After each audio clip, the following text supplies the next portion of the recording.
Hey everybody, it's Peteaturner, executive producer and host of the Break It Down show. Today's guest today is Doc Collins, who was an Army combat medic, and that's why he's called Doc, which is a sign of respect in the military. When your medic is excellent and takes care of you, you get to be called Doc, even for the rest of your life. So Doc, before he joined the Army, get this, he was a professional wrestler. Now, as he moved up the ranks and was looked at by the WWE and all these different organizations, he sort of fell in love with other things. His brother went off and served in the Marines and came back a different person, and he wanted to understand it. He wanted to gain his brother's respect. So he went, as the big brother, he went out and served in the Army. And that's when he became a combat medic. By the way, ladies, Doc is a handsome fella. And boy, does he have a physique. You guys can follow him, and you should, at Patriot Heart Media on Instagram. That's probably the best place. He's got a bunch of other things you can follow him on too, but that's the source of it. So if you get there, you'll be all right. You can also follow him on Facebook. You can also go to his website, PatriotHeartPress.com. Now, today's show is brought to us by Joshua Dudley, who is a podcast journalist. Yes, that's a thing.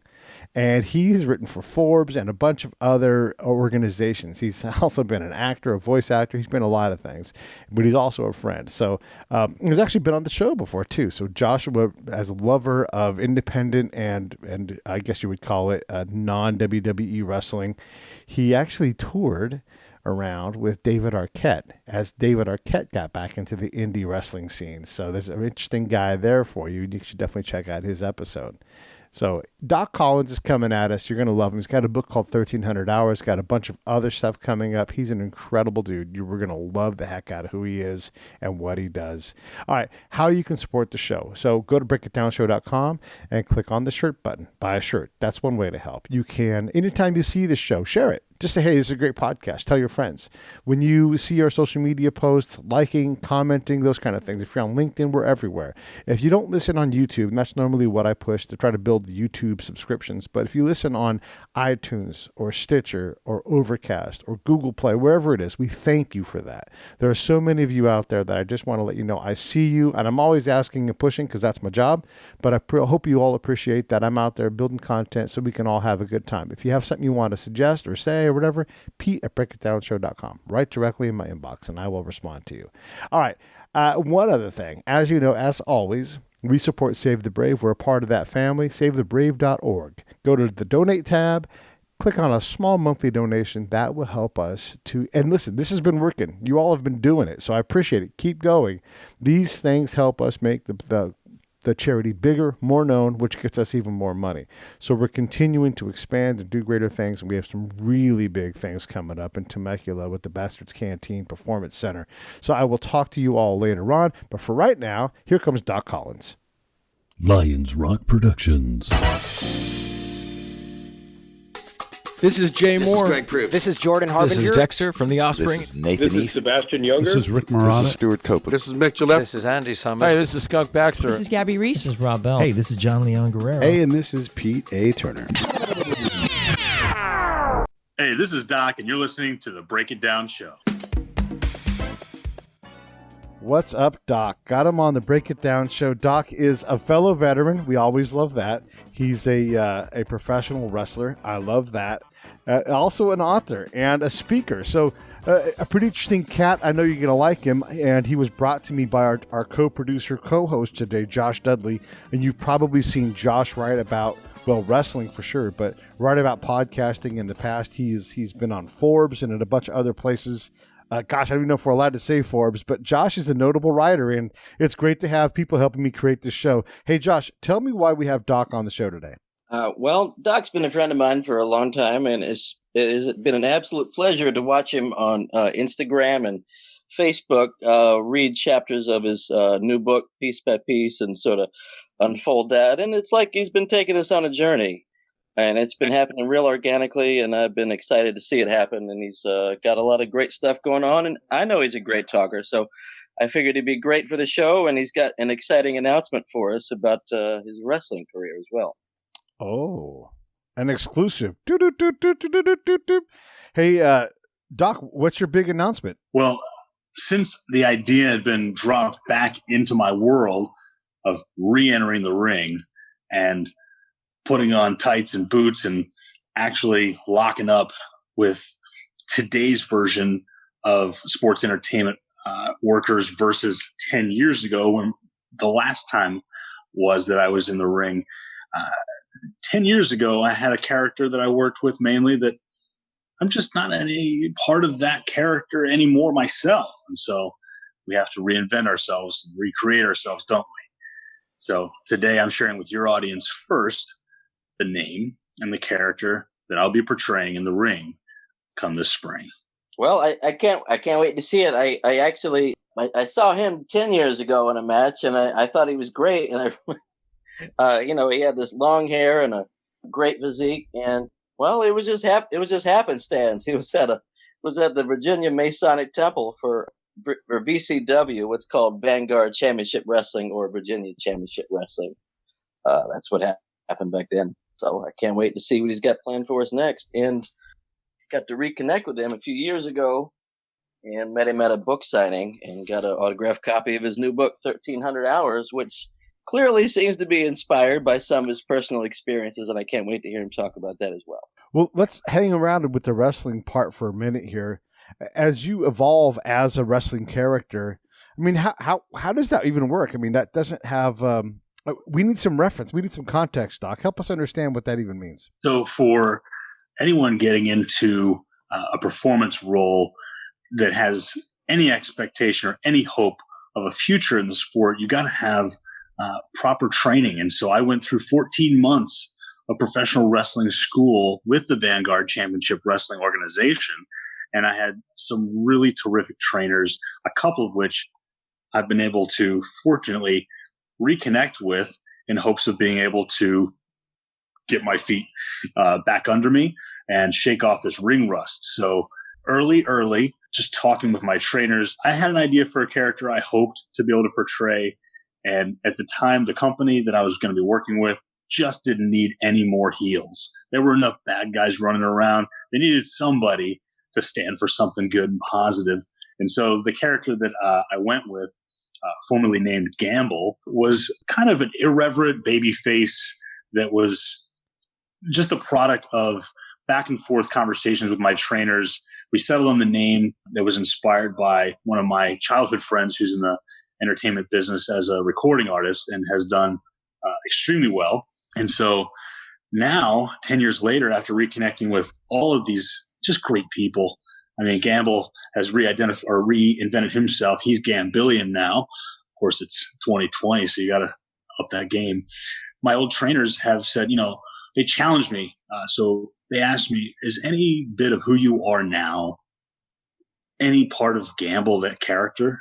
I said, well, no, I've been through the Army. I've been through 2 wives. I've got kids. I've got all kinds of different things going on to me in my life now, things that people associate with me now. I'm a cigar aficionado. I love to smoke a cigar. I love to have a nice stiff drink in the evening. I've got a beard now. I've got tattoos. The guy that Josh described having long hair and a great physique, now I've got long hair again because I'm out of the Army, but I've got a beard. I've got more ink. I hope I still got a decent physique. That's going to keep the attention of the audience, I'm sure. But the level of athleticism, I'm different. I'm bigger. I move a little differently. And I hope that all translates and that the character that I've created now is an easy identifier with those characteristics. Your book is called 1300 Hours. It's by Doc Collins. You can get it at Amazon. It's on Kindle, all those things. Let's talk a little bit about your time in service because, first off, the world needs another Sergeant Slaughter. So if this one doesn't work out, keep that in mind. Sergeant Slaughter 2, his kid or something. When you go to the Army and you become a doc, why did you pick that job over something else? And as you were on a flight team, right? Like you were a flight medic. No, that's the character that I built. Aha, okay. Sneaky doc. Yeah. So, right now I'm not shooting, but Sergeant Slaughter is getting some maybe unwanted attention for discrepancies in his service or his portrayal of a character versus his actual life. I would love to keep it clear right off the bat. I was an Army medic. I was a combat medic by class. I was not a doctor. I earned the name doc because I didn't suck at my job, and I earned the trust and respect of my troops. So it's a term of endearment. Everybody loves Doc. You know, he takes care of you. He gives you an IV when you need it. Make sure that your rash is taking, like, you're invaluable on a base camp where you're far removed from everybody else. You are sort of like the platoon mom of sorts, because everybody needs all the things they need, and Doc takes care of it. I love how you guys run those things. Well, being older when I started anyway was not a disadvantage at all, but I found it as a great advantage and a way of quickly earning the trust and respect of my peer troops and those that outranked me but understood perspective. And so my time in service was a real pleasure. It was a gamble, so to speak, because I joined around 2010. I got the idea that I was going to show up at a recruiter's office. And at the time, I was about 240, 235, 240 coming out of the wrestling world and entertainment world. So when I showed up to the recruiting office, they thought it was a rib. I'm wearing tights and a tank top, and I walk in all beefed up, and I'm like, yes, I'm looking to enlist in the Army. And they go, get out of here. Who sent you? Did the Navy send you in here? You bricks guy. And I go, no, I'm serious. They said, well, you're going to die if you go to basic with all that meat on you. So counter to everything that I had previously tried to do by gaining muscle, I ran off about 20 pounds. And then over the 9 weeks of basic, they ran another 18, 20 pounds off me there. So I went in big and beefy and came out lean and mean. Nice. Yeah, I didn't really lose any weight when I went through. I maybe moved it up to my shoulders more than it was before, instead of in like my thighs. But yeah, you don't want to be. I mean, there's certainly guys who are big and strong that go through, but you're right. Like, the longer armed you are, the more muscle you have in the way. That stuff all needs oxygen, and when you're doing 80 push-ups, For sure. that I started maxing push-ups when I started breathing better and going faster, because I would just power them out. You know, I'm a huge fan of breathing. Big advocate for breathing. big advocate. Keep on breathing. Hey, Doc, I've always been curious. How come you decided to leave wrestling in the first place? So that's a great question. Of course, I'm not surprised. You're a great interviewer. I had insight from people that were wrestling dark matches with the WWE and TNA when they would come through our area regularly. And the word on the street, which I found to be true at the time, was that shortly after a WCW acquisition and where the talent pool was, it was deep. And Uncle Vince could have his pick of anything he chose. So I, being 5'9", 5'10", was not what he was looking for. He had his pick of the litter. He could take all the 6'3" plus guys he wanted. And for a while, if you recall the ebb and flow and the season of wrestling that we've experienced over the last, let's just go ahead and say 20 years, that has changed dramatically, especially looking at the point of wrestling now. So what was an emerging niche of like an X division then is where I would have fit in, but I wasn't connected. And so when I heard the word was, you're not tall enough for TV, you got a great look, you're charismatic, you're decent on the mic, but nobody's going to hire you for TV today. Well, when I realized that there was no big future and that I already had a kid, I was looking to pay my bills. It was a business decision. I had sponsors that had my back as far as sports supplements and things like that. I didn't want to start making promises that just got put off further and further, or put my body through something that was only going to give me an envelope with a little bit of cash at the end of the night. So I was thinking bigger picture. My wife and I, at the time, had been married a few years, and I was looking to do something that was long-term and provide a little stability. Even with the travel schedule, the hectic demands of a WWE calendar, that's what I was shooting for at the time. She was okay with that, with the associated income that those guys were. When I realized that that was not a reality, instead of being delusional, I stayed ambitious and I shifted gears. That's why I got out of the sport of wrestling, the business of wrestling, and I looked at other options. And if you wanted to talk real talk, my younger brother had just finished his time in the Marines. He's my younger brother. He's 5 years my junior, and he was in it. He was in the fight. Now, I wanted to relate to him again because when he got out, he did one time, he got out, and he didn't say a word to anybody about it. And he was broken. He was pretty messed up, and he needed to get some stuff off his chest. I, in my mind, created this idea that if I put on the uniform and I earned his respect as a peer, that I would somehow earn the right and the ability to be his big brother again. And it took me going through the Army, a divorce or two, and getting my feet wet in the writing world and connecting with other service members and veterans that were going, hey, you're spot on. That's real talk. Hey, I relate to that. Hey, let me tell you my story. My brother was ghosting my page and reading the comments, and then he reached out to me and he goes, yeah, you're doing something with this writing bit. I want to come on over.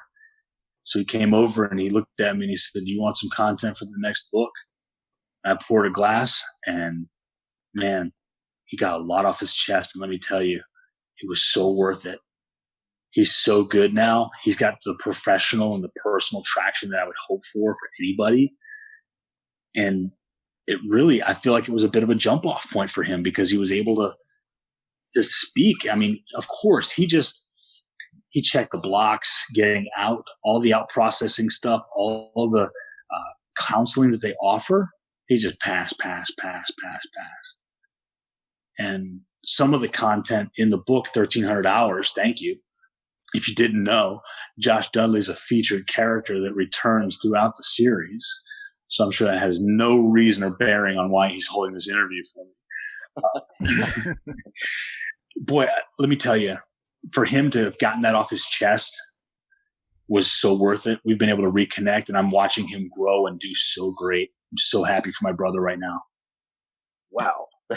Well, I didn't expect it to go in that direction. That's pretty incredible. We just thinking you have to, earn the love or respect of your family member. That's a deeply personal issue, but I'm so glad to hear that it worked out for you, and it sounded like you inspired him as well along the way, and that you inspire each other.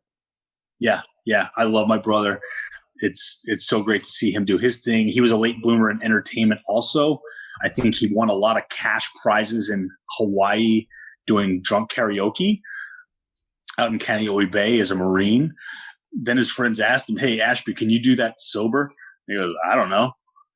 He linked up with a local recording artist and composer, and has since gotten out of the Marines. He's a Grammy-nominated vocalist and has been featured on several albums, and he's done great as a vocalist. Everything from metal to folk. He's a crooner. I tell you what, the guy's got massive skills, big skills. Love my little brother. He's a crooner. Does he croon like? Is he getting paid to sing out in clubs and stuff, or what's he doing? So he's been in charge of entertainment after being a stage talent with Busch Gardens Entertainment, and so now he's a lot of the back of the house direction. But he was also the headlining talent at the I want to say Chrysler Hall for a number of productions. He's done Williamsburg Players. He was the main talent for Chess that was last summer. Yeah, he's actively in the entertainment business. He's quite the talent. So who knows when his breakthrough moment will be, but he's definitely on the right track. Anyway, sorry to cut in, but for those that don't know, Chrysler Hall in our area is the big attraction for cultural events. It's got thousands of seats and holds Broadway-style shows. Actual Broadway shows, but, the regional touring productions. Yeah, so it's a big deal around here. It is a big deal. Hey, so seeing your brother get back on the right path, man, I mean, we've had, right now, today, John Preston just launched his walk. He and his brother served, and his brother ended up taking his own life, and John nearly took his own, and definitely before he got it turned around, wasn't caring for himself in a good way. And so John right now is walking 22 miles a day with 22 kilos on his back, and he's walking from Palo Alto down to Southern California. So he's doing that to raise awareness for this. What do you think separates your brother's escape from, that kind of an end versus where he is now? Like what do you think tripped it for him? Was it his own work? Was it help? Was it a combination? Help us understand, because it's such a critical moment to go from this despair, hopelessness. At least that's what I was feeling. And then to get on a path where you're like, I know what I'm doing. Just get out of my way now. I'm going forward. I would have to say a combination. I wouldn't for a second try and take credit for his accomplishments. The idea of a conversation that was well-timed, that's why I say I believe it was a jump-off point. Yeah. He had kept it to himself. I mean, without ruining it for any of your audience that may be interested in buying the book, the second chapter reveals the name and rank of a real battle buddy. I was able to use that contextually and weave that into the storytelling.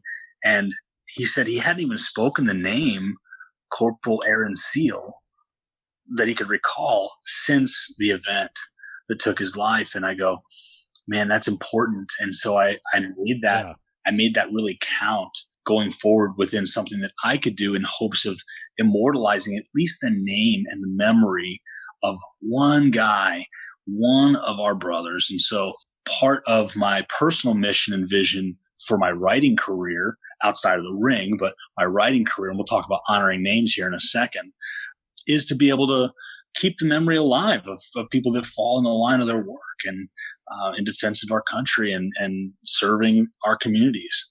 So Michael right now, I mean, he's killing it on his own. He's wrapping up a term of service with the reserves in the Army. He found a way to continue his education after his active duty service in the Marines and several years removed from service in the uniform. Got himself, again, back into fighting shape, really set that. I mean, that standard was really high. And he has done great. And now he's wrapping up that term of service. And I work with a nonprofit specifically, Mission Volant, that helps take veterans that may be not in a great place socially or mentally, whatever it is, specifically case by case, but it takes them either skydiving, paragliding, or helps them to obtain their pilot's license. So it's veteran adventure therapy, and we provide enablement solutions. So I've done part-time work with that group, and enablement's a huge word because it's not a handout. It's enablement, and it's partnering with. So again, like you pointed out, it is a combination of the helping hand and then the personal fortitude.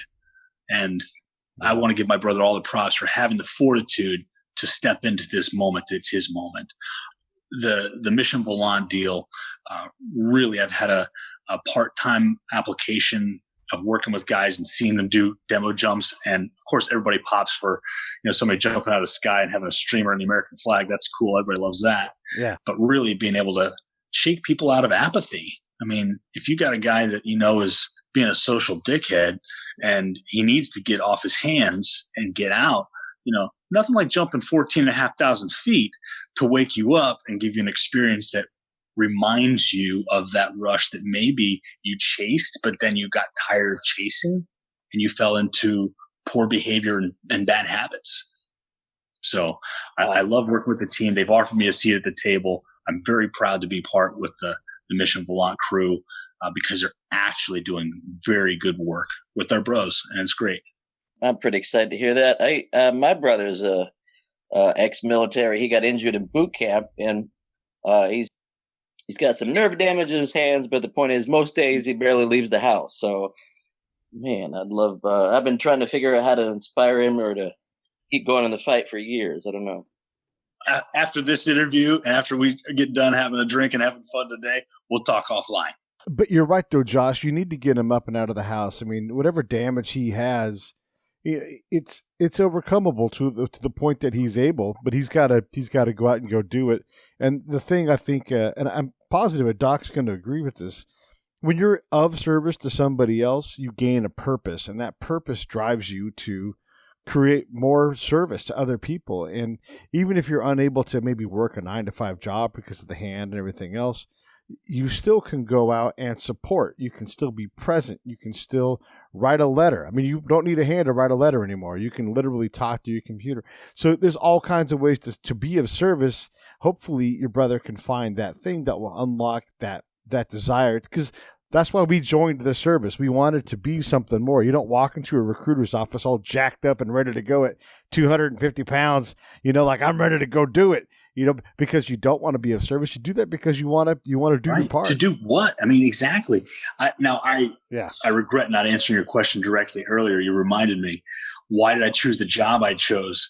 I was plugged into a church group where it included a reservist captain who said, why don't you consider looking at the 68 whiskey program? Now, all I heard was whiskey, and he had my attention. And he said, no, they call you doc if you don't suck, and you get to help people. You could use your athleticism by moving them out of harm's way. You do everything that an infantryman does, but then you render care. And everybody takes care of doc, and everybody respects what they can do. And when you get out, you're looking at a potential career in any field of the medical service, even a PA. And I think he was thinking like a Special Forces 18 Delta type that would go the PA doctor route. And that was extremely appealing. I thought, you know what? I have a gift of athleticism that I have earned over time because I was naturally skinny. That's a different talk altogether. But I really, really worked hard over about 10 years, 15, 20 years to put on enough size to even be considered an athlete that could help another human. So when I heard the description that he gave me, I was in. And so when I walked into the recruiter's office and I had the MOS job description title, I said, I'm not really going to settle for anything else. I really want this 68 whiskey position. So once you've got that available, then I'm glad to go ahead and sign on the line or raise my hand and that kind of thing. And I mean, at the time, recruiters, they were like, hey, how do you feel about the exciting world of ophthalmology? And I was like, oh, how about you give me that 68 whiskey thing we were talking about, and I get out of here, shoot, move, and communicate and move me. Okay, roger that. And so it really jumped off from knowing, like you just said, Pete, I wanted to serve in a specific way. And I felt like I was going to be a good steward of my skill set that really, and maybe this is another topic for another talk another day, but physically, as capable as I was, they found out that I could speak and they made me an instructor. So I taught a lot of classes and I never left American soil. So I never had privilege or in some cases, I never had the burden of having to deploy and fight that fight on that front. I fought the fight on this front. Anybody that serves has a fight. Anybody that puts on the uniform, anybody that raises their hand writes a blank check to the country up to and including their life. So even with your brother, Josh, that was hurt in training, no disrespect. Hey, he was willing to go to that place. And so a lot of respect is given for anyone that goes to that place, in my opinion. Yeah, I mean, it counts. Everyone. You get hurt in training, it counts. You volunteered. You swore in. Exactly. You said, I'll go. It was in the pursuit of a higher level of service. Let's talk about your new book a little bit. What do you got coming down the pipe for us? So 1,300 Hours is the first of a 5-book series that debuted last year, 9 December 2000, 2 years ago, 2018, and has been repackaged, rebranded in a deluxe edition that has been relaunched by a veteran-owned publishing company, A15 Publishing.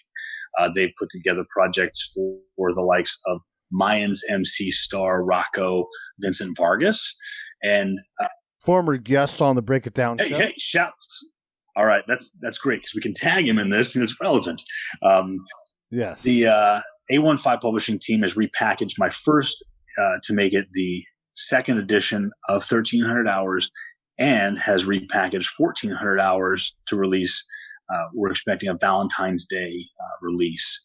So it's in the military romance genre. It follows a female service member who is a flight nurse That's where he got that. And my rank when I exited was a specialist, not a captain like our leading lady. And then a male protagonist that is a B-list celebrity athlete who has no context of military life or culture. So it's like an unlikely pairing of two people daring to trust that have their own tragedies that they've overcome or are overcoming. There is no hero in the story.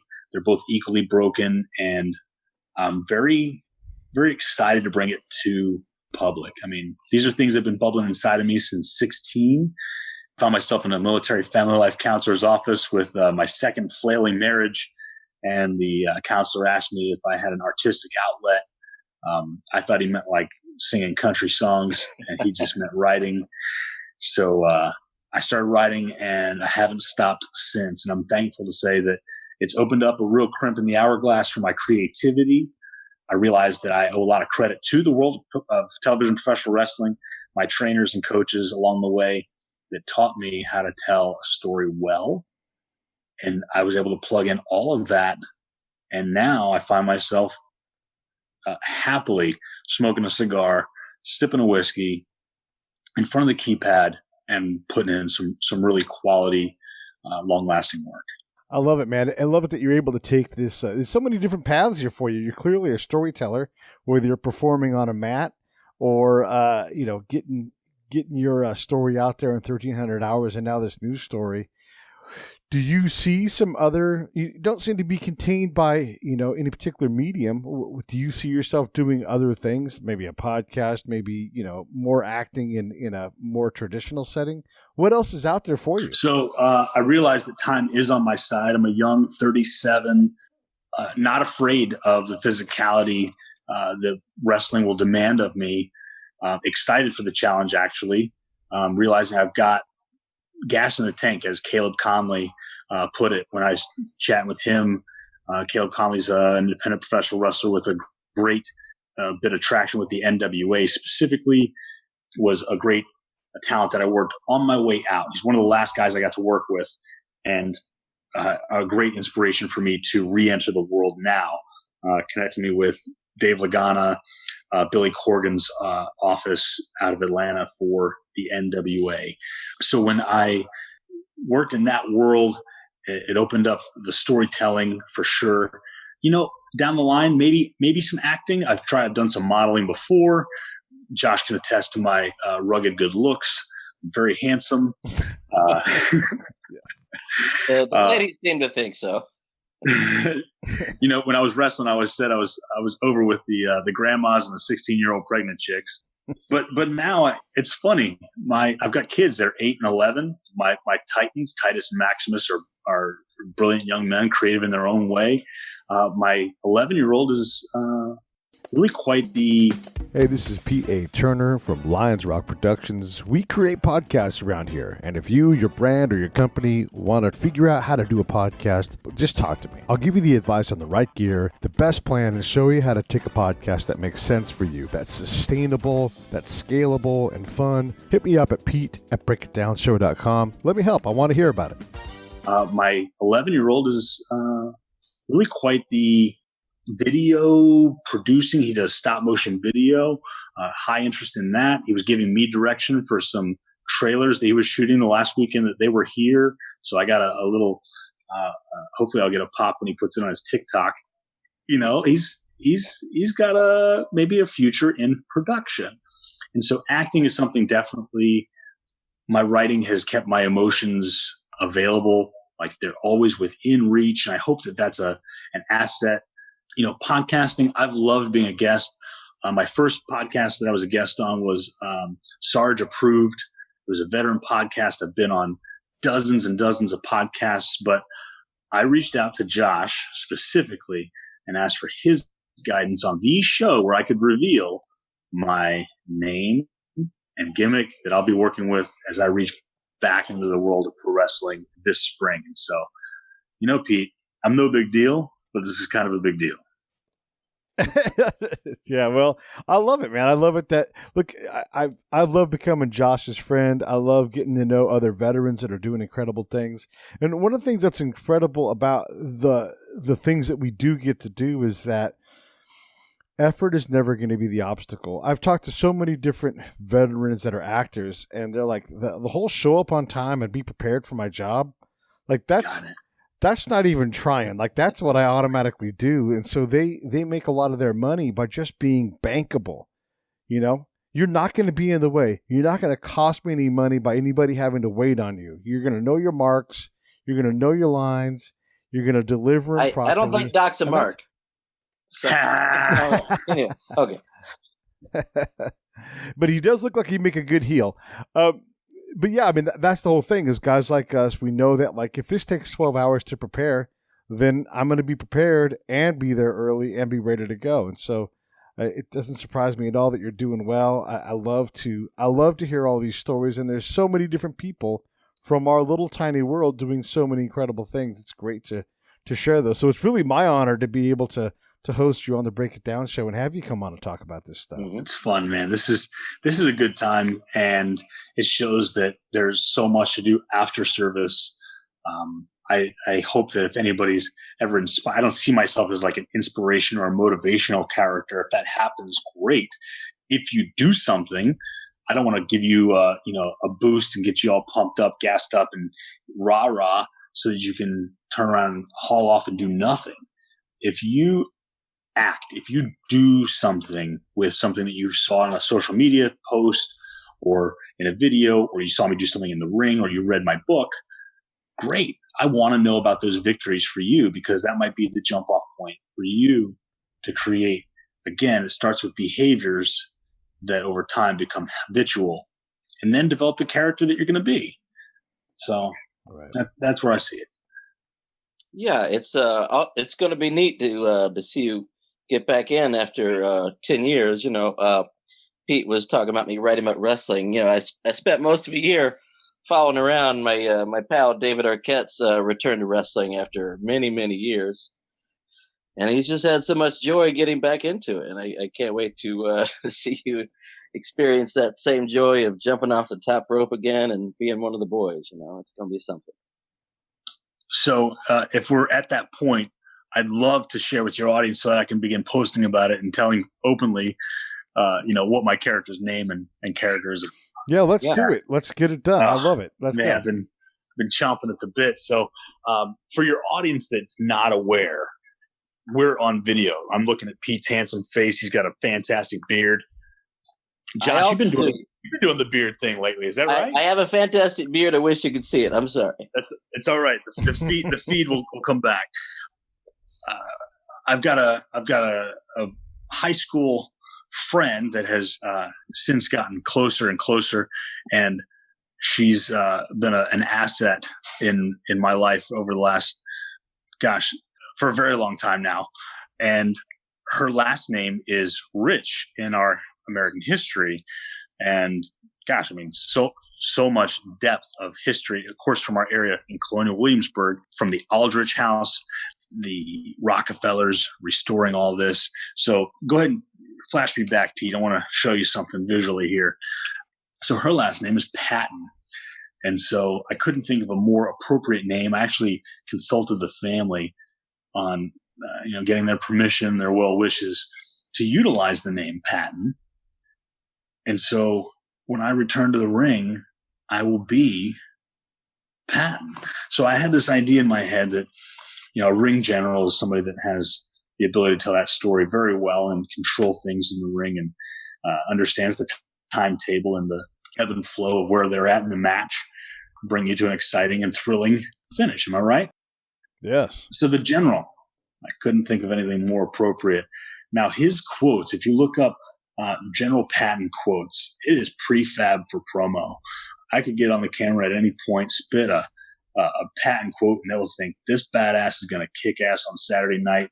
He has got, he means business because he was a tough guy. A little bit of if you know your history at all, not exactly a straight arrow.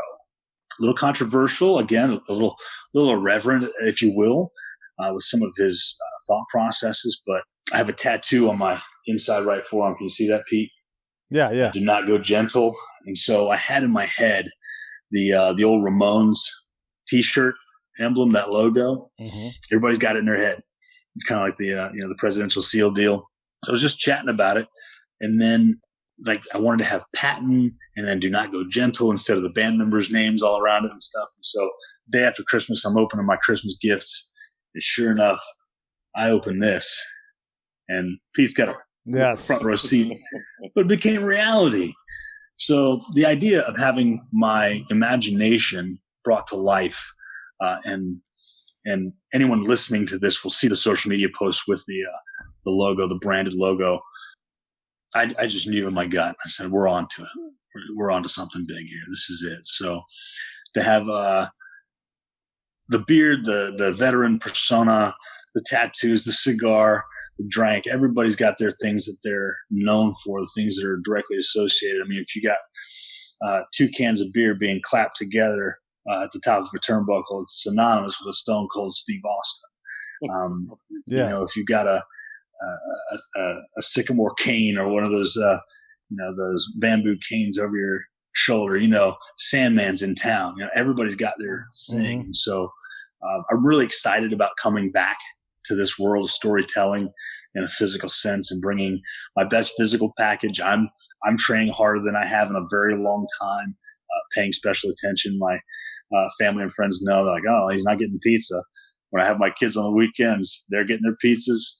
Doc's eating his stinking eggs and oatmeal and doing it right, chicken and rice and vegetables and that kind of thing. I'm not vegan or nothing about my diet is specifically plant-based. And I want to put that out, for every tree or for every animal you're saving with your diet, I'm at the chicken wing spot. Just eating all the wings. I love it. Hey, so are you going to come in with pearl handle 45s? Yeah, so the idea is to have a very, very plain. I've got a fantastic client of mine who's become like family. She's a talented quilter and seamstress, and she's going to be working on my apparel, my ring apparel, which will basically be black trunks with 4 black stars, black on black. That's what I do. Okay. Or an OD green version of the same. Black boots that are from a veteran-owned company, black knee pads and elbow pads, but I'll come out with a shemagh, either black or OD green. I'll probably have a cigar hanging out of my face and get in there and take care of business. Yes. And then are you going to call your enemy, your opponent, a magnificent bastard? They'll all be bastards to me. When I get in there, when I'm getting to work, when I'm doing my thing, I have to wink at the camera. So I have to give a high sign to my friends and family, let them know I'm just clocked in at work.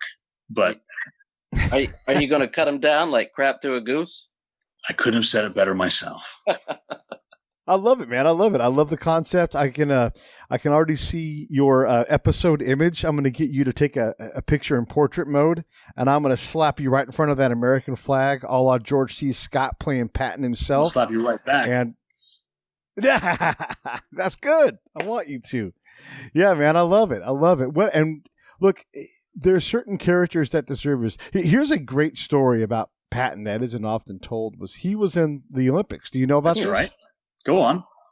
And he basically won the gold medal, but the judge, who it was a competition called the modern pentathlon. You ride a horse, you swim, you shoot a gun, that kind of thing. And he had keyholed his shot, so that means he put the bullet through the same hole. That's right. But the judge counted it as 1 hit instead of 2.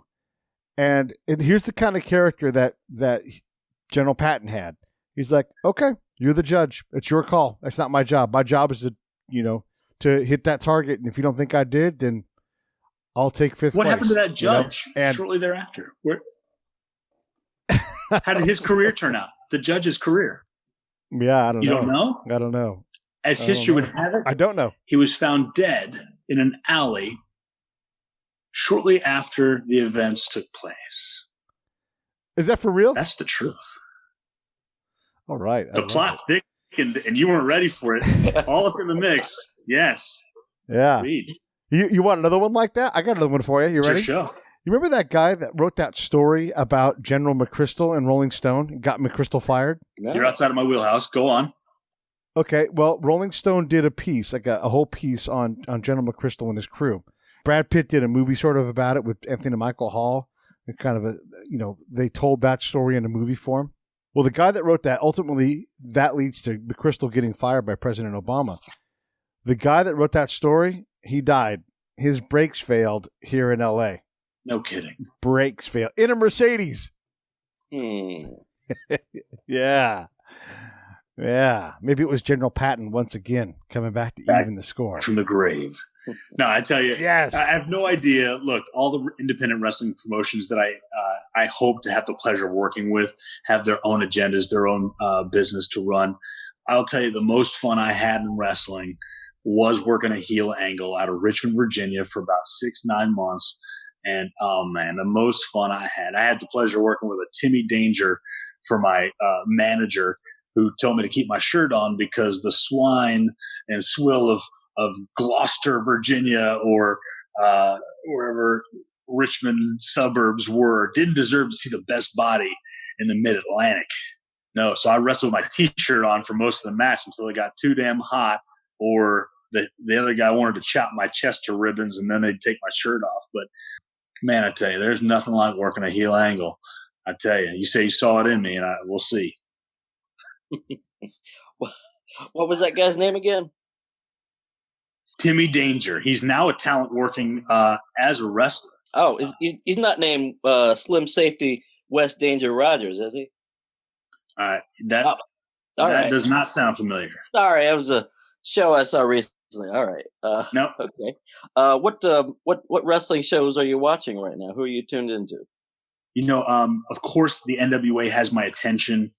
I love the 10 Pounds of Gold, the history behind it. That was incredible, yeah. What a tremendous history. Again, I guess I feel like it's just such an old soul and a history buff when it comes to whatever I put my hand to. But I love the AEW product. Cody Rhodes and the team, the Elite, Kenny Omega, the Bucks. Adam Page was another of my last talent that I got to work before I left the business. And he was a spindly, flippy flyer babyface that was super over. I was in a 4-way, 2 big guys. I mean, Corey Edsel, one of the quickest 400-pounders, I think that was his name. Corey Edsel for sure. But then another talent, and I hate not remembering people's names because it's important. But I remember that I hit the one heel with a spear, this monster spear out of left field, and Page got the cover, and they gave him the belt. It was a 4-way title shot match, and I thought, this kid's like 17, 18 years old. They must know something about him that I don't. Sure, he seems like a nice guy, very talented, but very young. And now he is Hangman Adam Page, from, I want to say, Adams Creek, Virginia. And, yeah, we wrestled together in AIWF and Pure Pro Wrestling out of North Carolina at the same time 10 years ago. And now he's a headliner. He's a big deal. So I love watching the AEW and NWA products. I love the MIL and the New Japan shows that we've gotten. Recently they had their big was it WrestleCon, the big deal at Tokyo Dome. But I love where wrestling is now. I've fallen out of love with it for a while. I remember while I was in the Army, my dad would send me a message and ask if I saw something that happened on Raw or SmackDown, and I'd say, "No, Dad, I didn't see that." And I would remind him from time to time, I'm not in the business, and so I don't keep up with it as closely. But I was truly inspired enough to write about my wrestling experiences from the past, to create a story. And I just decided on a storyline that would be a trilogy, because matches are 1, 2, 3. So I was going to write a book series about my experiences in wrestling around a 2019-2020 setting called Moonsault, 2020 Moonsault, 2021, and 2022. That was before I got the inkling and the unction to pursue this business again for myself. And so stay tuned, because, late at night, I definitely get to typing. I get to writing, and it's great to have something that will be around longer than I will have to physically keep it elevated, to hold it up. Yeah, well, it's great. Definitely a great time in wrestling. Like you said, NWA Power, the YouTube show, is getting a lot of attention. And in Impact, they just had a woman win the world championship. I don't know if you saw that.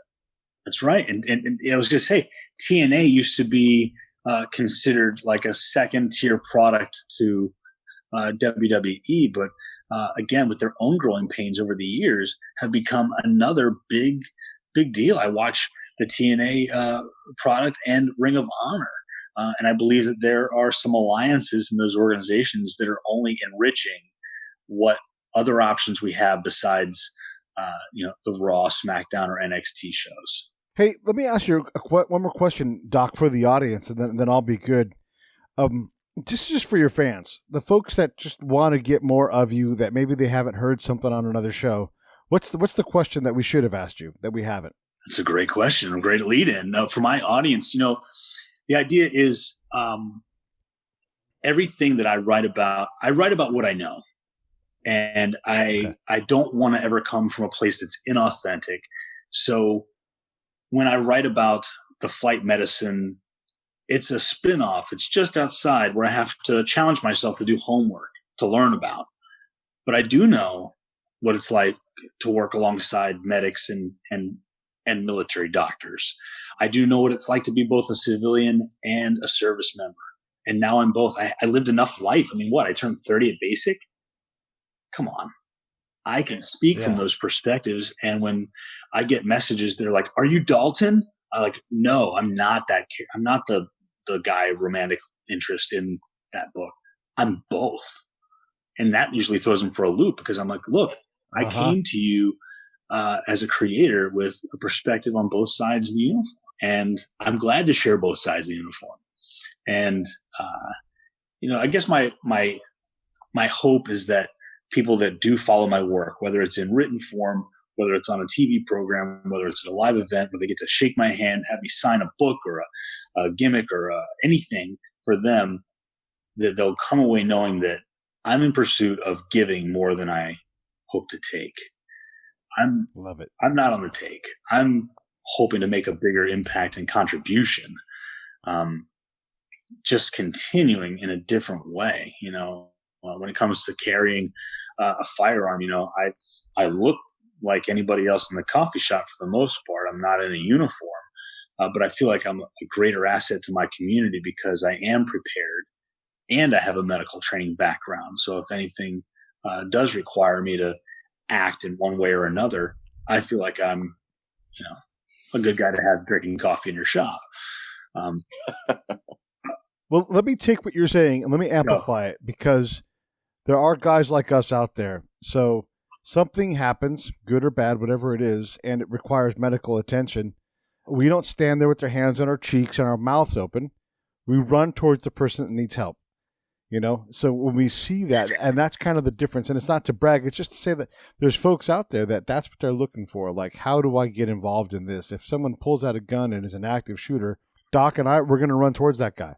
We're going to create a problem for them. And even if it's a problem for us, ultimately, that's part of what we're wired to do. So you're talking about a real hero here. Doc is my kind of guys, my kind of people. And man, I appreciate the hell out of you coming on the show and sharing time with us. Once the book comes out, will you come back and talk with Josh and I again? I'll be glad to talk to you guys after my first match back, my first next book, anytime. Yeah. You got priority in the calendar for this kind of work. That's for sure. I love it, man. I love it. Yeah, keep doing great things. You're inspiring people, and that's what matters. I mean, really, just lifting people up, writing down your words, it's making a difference. So thanks, and keep doing it. I really appreciate it. Thanks, Pete. And Josh, I appreciate you setting this up. Yeah, well, Pete, I knew you'd love this guy. I mean, I love him. He was looking for a place, and it was either this or a comedy horror podcast, So I picked you. Man, I love it. I love it. Hey, Josh, what are you up to lately? Well, Pete, I just wrote a long profile on a podcast creator named Paul Bay. He works in audio fiction. He's a co-creator of The Big Loop and The Black Tapes. And recently Marvel asked him to direct a new series called Marvels. So I did an hour or something interview with him, just like you did for Doc. And I made like a 3,000 some word story, kind of like an Esquire piece with a lot of conjecture and figuring out his motivations, because that would be like a 3-hour interview otherwise, when you try to put it all together. And he loved it. The co-creator of Radiolab, that's a pretty big podcast you guys might have heard of, called it a cracking piece of writing, and it was featured on Pod News, Podcast News Daily, and Inside Podcasting this week. And recently reached out to a CEO of a children's podcasting network I interviewed, and might be working with them collaboratively on some writing projects for their company. Yeah, and last time I couldn't talk about it, but like I mentioned earlier, I followed David Arquette around for a year online, and then in person went to a few shows, and that was the last article published for Deadspin.com before everyone there quit or got fired, and I was so happy about it. It's just go check it out. It's there right now. About how David Arquette had something more to prove in wrestling. It's on Deadspin.com. Fellas, listen, I really appreciate you coming on. Thank you so much. Thanks so much, Pete. It's been my pleasure.